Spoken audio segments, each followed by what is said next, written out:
Hello, fellow humans. Welcome to the show we call Hey, What's That History Thing?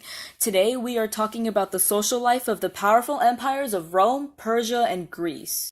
First off comes the Roman social life. Rome had a very rigid and structural social class. When you're born poor, you're staying poor. If you're rich, you're most likely staying rich. Like most kingdoms and countries today, the rich were the very top class. This includes the nobles and, of course, the ruler. The next down were usually equestrians, people that ride horses that were admitted into the military. The one below would be the peasants, which is almost anyone else, and below them are slaves. The power imbalances, such as the large gap between the rich and poor, and the fact that where they are born is where they stand, is shared by Greece. Strangely, no one really thought about equality then, even though things were so segregated that they all basically had dress codes for each level. Within this class system, there was a sort of social contract that was oftentimes used, like a trade-off, except it's sad because the poor man can't become the rich man. The contents of this contract would be that for exchange of basic necessities like food and shelter, the citizens would greet them and grant them political favors. Why would the rich care about a bunch of farmer merchant lowlives greeting them? Well, it was a sign of high standing on the social ladder, almost like a rapper having a lot of followers on SoundCloud. They would also respect them, but I think that just comes with being rich unless you're Kim Kardashian. Speaking of Kim Kardashian, women were treated differently as men, like a lot of places within this time period. They were basically property that had to pop out babies once in a while. Her reputation depended entirely on her husband. They couldn't have any political power. The most they could really do was just weave some baskets or maybe sew some clothes. Fun fact before we move on, according to the pbs.org page about Rome, a ruler named Caligula appointed a horse as a senator once.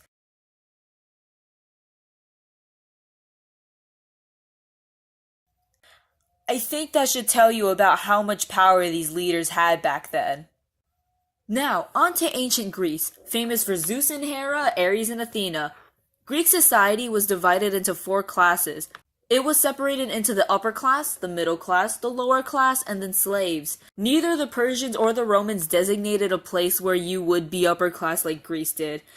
People who were born in Athens were in charge of more projects than anyone else. Since this is the town of democracy, the aristocrats were at the top instead of the ruler, which was different compared to the other empires of this time. The middle class consisted of mainly working class people who were pretty good at their jobs. They had rights, but not as much as the upper class. The lower class, which consisted of freed slaves more or less, had even less rights than the middle class. And guess who's at the bottom? Slaves. Though the slaves were a bit different, they were allowed to own land and families. That's pretty much it. Wait, I almost forgot the women. So, like Rome, Grecian women were essentially maids and baby makers. Their fathers usually arranged marriages for them and they were limited to indoor activities. But, unlike Rome, they were allowed to become a religious priestess. So, there's a little bit of progression there. Moving finally to Persia, not to be confused with the Pokemon, one's an empire and one's a fictional cat, although they're both cool in their own ways.